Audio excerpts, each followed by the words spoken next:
Holla ballers, what's going on? It's Preacher. And as we're kind of getting to the end of the practicality side of what might be happening in Legion and getting ourselves all warmed up, because it's less than a month away, man, it's coming, is to find out more and more information. It's time to start looking at the other aspects of the game that we're kind of more deeply invested in, which is generally getting into raiding and all that kind of good stuff, you know, the stuff I really enjoy. And looking at how those aspects might change. So I thought we'd kick off with healers, because one, it's the most difficult subject for me to cover, because I haven't been invested in healing since vanilla. That was the last time I played a main healer, and I realized it really wasn't something I could enjoy and feel like I could push myself in the directions I wanted to push myself. So I'm not the best healer in the world, but I had to do some soul searching in order to tackle this subject. So I went in search of some of the best healers on the planet, and came across about 3 or 4 who wanted to stick around and have a chit-chat about the healing model. Now, the healing model has changed every single expansion. For Mop and Kata, the aim was to try and get people to care about mana again, right? They desperately wanted that to happen, because at the end of Wrath of the Lich King, mana meant nothing, which meant the healers were spamming pretty much endlessly, and only if they started using overly expensive spells constantly could they run into mana issues. But even then, they had so many tools to replace it that it was just a pointless mechanic. So Blizzard didn't like that, because there's supposed to be restrictions on how much you can actually output as a healer. It's not right that healers can just constantly churn everything out, because the only result of that is that they have to make bosses that churn out damage accordingly. Otherwise, there's just nothing to do for the healers, and healers tend to be the first guy on the chopping block when it's time to replace someone when we're farming, in order to get the raid to go faster. As raids get easier, because we farm more gear and more experience comes in, people tend to take less damage, healers heal for more, and then they start getting chopped, which is never nice to be in that position where you're first on the chopping board, because not every healer wants to go DPS, and will more often than not end up on the bench in favor of somebody else who's very, very good at DPS. So that's understandable. Now, what they tried to do in Kata and Mr. Pandaria was restrict mana in such a way that people would care about mana. They would have to think about spells. And they started playing with the cost of spells. They started messing with mana regen. But ultimately, the same thing happened again. Once we got to mid-expansion, mana was so abundant that people started to play beyond what Blizzard expected them to play like. And that means that encounters needed to change again. And we ultimately ended up once again in a scenario where bosses had to hit obscenely hard and create scenarios where basically spam healing was what was required to keep the raid alive. And we saw many bosses work along those lines. They tried again in Mop, but didn't work again.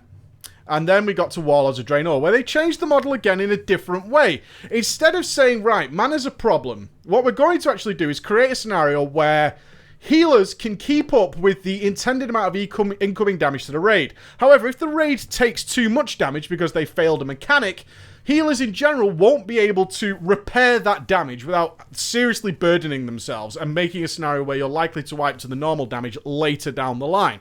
That was the idea. So the idea is, yeah, we can do fine if players play correctly, but when they go wrong, we're kind of screwed. Now, of course, the problem with this is that it snowballed very badly downhill. In much the same way of like a weird flat tax system, the rich get richer and the poor get poorer. And what do I mean by that? As you go further down the skill levels, incrementally, by the way, this isn't a case of top or bottom, it's everybody in between, people tend to take more damage, they make more mistakes, that kind of thing happens. And what happened is that the healers in the lower end were always struggling, and their progress was much slower than a guild who was even just slightly better than them, because less mistakes meant that the healers were more taxed, and it also meant that the guys at the very, very top had a much easier time with content than somebody who was mid-level or even slightly below them. They had a much easier time the better they played. Now, you might sit there and say, well, what's wrong with that? What's wrong with that? That is rewarding a skill system, and that's teaching people how to play. Yes, it is. It absolutely is. But the actual effect of that, as you might know, is that guilds started to collapse who are still in the learning process, because if you're not making progress and bosses aren't dying, then you tend to give up eventually, right? You can only push somebody so far, especially if they're further down the pipeline and way behind on progress rather quickly. As I said, the better guilds go much faster, which means comparatively they're going way, way, way slower. And then their guild started to fall apart. And it ultimately collided around Blackrock Foundry, where healing buffs were put out, all the trinkets were buffed. You might not remember that, and you might think, well, Preacher, we're at that situation now where mana and stuff doesn't matter. Yes, that's because they changed it very early on in WoD's life cycle. So try and recall back, they buffed all the healing trinkets, and then they gave a global nerf to essentially the whole game by buffing all the Blackrock Foundry gear, and of course the associated catch-up gear that came along with that, all got buffed up, so the intended content was never played in the intended gear it was supposed to do, and you were out gearing content very, very quickly. So they really buffed that up because guilds were falling apart. It was collapsing under its own weight. I'm not saying the healing situation is the sole cause of that, but it certainly played a role. So I sat down with the guys and we started hashing out ideas about where they would like Legion to go and what we would like to see out of that. And we basically ran over the same topics like mana, just generally trying to keep up, mana regen, raid cooldowns, that usual stuff. Then we circled around, and ultimately it was kind of uninteresting, but we kept hitting on certain points that I think are relevant. And one of them in particular was, is mana a good idea anymore? Because I made a video a little while back where being isn't fun, right? Being unable to play isn't fun unless you choose to get yourself in that scenario for some reason, and there's ways in the game to counteract it. Generally speaking, being out of mana is not interesting. It's actually rather boring. And being out of mana tends to lead to cheaper gameplay and probably more wipes and so on and so forth. It's not that interesting anymore. Is it entirely possible? This is going to be the first thing we'll throw out to maybe Legion's starting to look at, because Blizzard certainly wants to address this healer problem. And is it a problem? Kind of, because healers, in the most part, certainly want more engagement. They want more results when they play better, and not just looking at an HPS meter, which generally doesn't pay off. A good healer knows that doesn't really respond to what happened. What they would like to do is play to their strengths. Now, healing strengths is based on a predictive gameplay style rather than reactive. And by that we mean their healer's job and role that differs from DPS and tanks is to be far more aware of what is about to happen and preparing for that to happen. Of course, the epitome of that would be the Disc Priest, because if you take a Disc Priest with his bubbles, if he bubbles a raid before a big AoE comes out, it's significantly more important than him bubbling a raid after the AoE has gone out. If you manage to absorb a lot of that damage and prevent that hitting the raid, you have played far better than a guy who goes, oh shit, everybody's taking damage, better bubble them in case they die. Whereas you could have prevented them being in that situation in the first place. That's better play, it's more rewarding, it's more engaging, and they have more things to be interested in terms of their class, rather than monitoring health bars and being a little bit bored with it, especially when they become overgeared. So the first thing that people started tossing around, which started to take weight, but is unlikely for Legion, and maybe it'll start appearing in one class. I kind of think the Monk is the likely choice for this if it was to happen. I got all squeaky for some reason, sorry, but it's likely to be the Monk if something like this does come in, because it could work. It is, in fact, to get rid of mana entirely. For certain specs, certain classes, I should say. If mana is going to be a non-issue, there are lots of classes out there who literally have no other resource to manage, right? Which is kind of a boring situation. Let's put it in that scenario. So is there a reason that some of the healing classes couldn't move to a different resource system? I'm kind of thinking not just like Chi or Holy Power. So you can bring up Holy Power and say, well, Paladins have one. To say that's underutilized would be a little bit of an understatement, as it only tends to get spent on Eternal Flame, not the most interesting thing in the world, and generating it is also quite dull. So that could definitely look at some reworking, but so could everything else. What about something like Demonic Fury, right? Let's say that a priest has access to all these healing spells. However, to get effective stuff to throw out there, you can actually have some sort of angelic form, which is generated by something similar to Demonic Fury. Now, if you're not sure what Demonic Fury is, it's the way Demonology Warlocks work. They cast their normal, less powerful spells, and then they build up Demonic Fury as an extra resource, right? So they fire off a Shadow Bolt, they generate some Demonic Fury up to a maximum of 100, and then they can choose to go into demon form and actually do extra powerful spells, but they consume Demonic Fury.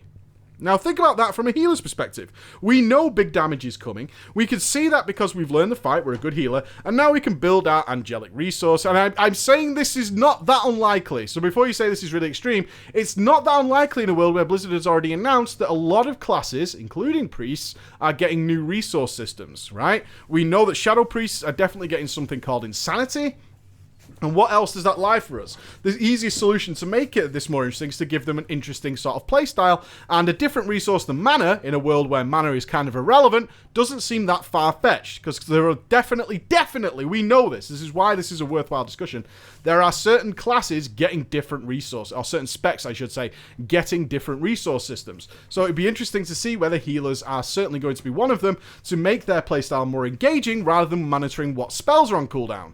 Okay, so this seems like a reasonable situation to me. Mana is already pretty much a non-issue. You can see in the background there, I'm doing like LFR Archimond, and I'm in blues, right? I'm in blues and a few epics or whatever on that priest, and it's all DPS gear. There's no healing gear on that guy, 0 spirit. And yeah, towards the end, I kind of got out of mana, but honestly, I was just pressing any spell I thought I was worthwhile. Not obviously playing to my maximum potential, as I just went in to record something, but you get the idea. I can press whatever I want to press, and it works. And mana's not a problem. So, is it impossible to think that a new resource system could be brought in? There's something like that where you can choose how to spend your spells and build them up correctly, so a better player, or a good player, or even a casual player has something to work towards in order to monitor his play, and maybe that gives a little bit more dynamic play and a little bit more interest to the specs, other than press whichever's not on cooldown, and that's about it. So that was our first suggestion. The second suggestion of something that might happen in Legion, this is all stuff that's theoretically possible in Legion, is to go with a system that actually rewards you, but doesn't punish you if you use your spells more correctly. This came from a topic we kept circling back down to, is that a lot of healers have great toolkits, and by toolkits I mean the choices of spells and how they work, but when it gets to a raid environment, they're very limited, because only certain spells are worth casting. So again, if we take something like a Holy Priest, you might say things like, don't cast Prayer of Healing, it's not worth it, or don't cast Prayer of Mending, things like this. Right? You might have these, or a Holy Paladin, don't cast Holy Radiance if you can avoid it. And obviously in certain situations you can cast those things, but in general try and avoid it, because it's not worthwhile in terms of HPS and the output. And what you tend to do is go from around 10 or so spells down to very few, like 3 or 4, because those are the only effective things in a raid. And that's kind of grim, because your class, technically, or your spec, is capable of way more. So, it's unreasonable to suspect that we could then use a system where if players cast the spell correctly, instead of being spammy with what might work, that they actually get rewarded from that. Now, not punished, but rewarded. I think punishing healers is a very stupid thing to do, but having extra rewards if you use your spells correctly could really pay off. So we came up with like 4 ideas, and you can apply these, and go ahead, please, in the comments, throw your suggestions out there. This is how we get some wonderful ideas, and please, believe me, so far you guys have come up with some incredible shit in these Legion videos of different ways of looking at things and talking about them, so please, go ahead. So ideas like this, like renew, right? At the moment, Holy Priests tend to throw out renews whenever they're not doing anything, which is kind of dull. You're just spamming and blanketing renew all over the place, because it ticks, and when it does tick, you get to snipe the heals and blah, blah, blah, blah, blah.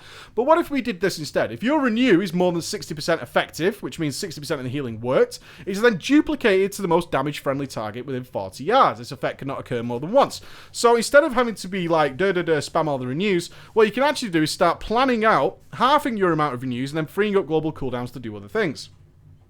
Okay? So that's the idea there, is that because you chose targets that are going to get the benefit of renew, you can cast half as many. This also means that when you know big AoE is coming, okay, and lots of people are going to take damage, and they're going to need healing up, and we're not in a world where we can just instantly heal everybody to maximum health, that when you throw out several renews, they'll also start doubling around the place, allowing you to actually blanket a raid properly, and not be restricted by party or anything like that, like we've seen in historically with the Holy Priest. Giving you these great options of rolling renews, instead of just using Power Word on tanks, obviously, because your renew will then duplicate to the other tank, and then it'll keep going, which is absolutely fun. I like this idea a lot. I really do like this idea a lot, is that it works in 2 respects and gives good dividends if you're aware of that. Saves you mana or you're a resource, and maybe if we have another resource, I would like to tag on more stuff to this, but I don't want to overlap the 2 ideas. So if mana wasn't a thing and your other resource system was, then it could generate double or something along those lines, or generate extra the power of 2 renews, and so on and so forth. You could then work this into serendipity. Serendipity right now is not that exciting. Don't worry about it if you're not sure what it is. But we could say something like, if 5 or more renews are active at any one time, Prayer of Healing's mana cost, a spell that we ordinarily don't want to cast, its mana cost is reduced by 50% and its effect is increased by 50%. So what we then have is a scenario where it synergetically works in like a heavy AoE scenario where we have renews duplicating, which then buffs our serendipity and makes Prayer of Healing worth casting again. Only in that scenario. Doesn't work in a single targeting scenario. You're not going to get these benefits, and Prayer of Healing is going to cost you a lot, or you're going to have to spam a lot of renews because you're casting renews on people who don't need renew. You understand what I'm saying here? Kind of works like that. Let's talk about Prayer of Mending, another spell that typically Holy Priests don't want to cast that often because they now have even talents to prop this up in order to make it activate automatically. That's why you'll tend to see it in healing, or good healers, good priests naturally know how to get benefit out of it. I'm not going to dismiss that, guys, before you get angry. There are certain situations where Prayer of Mending is really cool in a raid, but it's not easy to pull off in comparison to casting other spells. So we could say things like, if Prayer of Mending, if the charges are consumed within 10 seconds, so ordinarily Prayer of Mending lasts 30 seconds, it'll bounce around, and people used to just cast it at the tank and then fire and forget it. But what now if we say if Prayer of Mending's charges are consumed very quickly within 10 seconds, it will actually jump an additional 5 times. Only one Prayer of Mending, as always, can be active at any one time. So what we'll see now is if you've got ticking raid damage, right, a different scenario again, maybe you don't want to be spamming Prayer of Healing then. Maybe you actually want to prop that up with some Prayer of Mending, which because you used it at the right time is actually giving you all these extra benefits and a lot of extra healing because you chose to use it at the correct time rather than firing it off and forgetting about it. Obviously, the Words of Mending talent would be removed in such cases. You're supposed to now think about when to cast your spells. Blizzard, this doesn't seem unreasonable. The other suggestion that we also had is there's the DPS chakra. The DPS chakra very rarely gets used in a raid, right? Only good healers tend to know you can switch into this chakra without too much problem and actually do a little bit of meaningless damage to the boss. But what if we could then switch to that and then you actually got different benefits from that? Such as destroying your Lightwell to give a huge burst of healing. Okay? So what we can do is set up in a chakra, then go into the AoE healing. So think of scenarios like the explosive siege engines on Blackhand Mythic. If you're not sure how this works in the Mythic level, it would do way more damage than the health of your raid, right? If you didn't do something like stack barriers and smoke bombs and all that kind of shit and use personals, you would all die. So, what if we then had a scenario where you could, your Lightwell, which right now is Fire and Forget, not that interesting, right? Lightwell is a very cool looking spell that actually interacts very poorly. It does its job, but it's not fun, right? It's not fun. So what if we could then say, well, if you went into your DPS tracker, you can actually attack it, and 5 smites, or 3 smites, or whatever, will actually, 1, increase its duration. Think about it. Increases its duration, so if you're happy with your, and it's a quiet time, if it's a quiet time, you could pop into your DPS chakra and actually just do very cheap spells at it, much cheaper than actually recasting it. And it increases its charges and keeps its duration going. Very cool. Or if you cast 5, it will detonate and do a huge burst of healing. Because, of course, Divine Hymn right now, which is the raid cooldown, isn't that inspiring. I mean, it is decent, but it's not Tranquility or Revival, you know what I mean? So you can actually decide to detonate this for instant burst healing. Right? Instant burst healing can be very, very handy if you know how to place the Lightwell correctly and do good stuff with it. Which means, obviously, it wouldn't have its super cooldown that it's got right now. I think it's like 2 minutes or 2.5 minutes, something like that. It wouldn't have that associated with it, so you can plan it and do things with it. So you've got to use your imagination a little bit here, right? But these are all things that would make the healing specs, because you can then apply this to any of the specs. You can obviously look at other specs and say, what do I ordinarily do and what spells don't get used? How can I maybe make them work if used in the correct scenario? These are all just ideas. You can pick apart them if you wish. That's all right. But it's also simple ideas to try and promote better gameplay and feeling rewarded for playing better. Right? A lot of people don't like that. It's like, I don't feel rewarded when I play super well compared to a guy who's just spamming Rejuvenation or whatever, right? You get the idea. They're just spamming one spell and owning my ass. Whereas I know my class, which is a cool thing, and I can take advantage of its abilities, and I can use more of my spells that don't often get used. All I would like you to do, let me do a little experiment with you guys, is simply, if you're a healer, look at the spells you rarely ever use in a raid because they're not worth, and think about what might be able to make them worthwhile. What kind of changes or additions or benefits, if you used a different spell correctly, that could bring that spell into line. That's all we're talking about, right? Simple stuff that makes the specs more engaging, more interesting, and rewards better play. Because you should feel rewarded if you play really well. You shouldn't be benched, right? You shouldn't be benched because the healers are doing a good job, which is kind of like the current system in a lot of guilds. Not every guild, obviously, but a lot of guilds. All right, something to think about there. All right, guys, thank you so much for listening. I'll see you again. Bye-bye.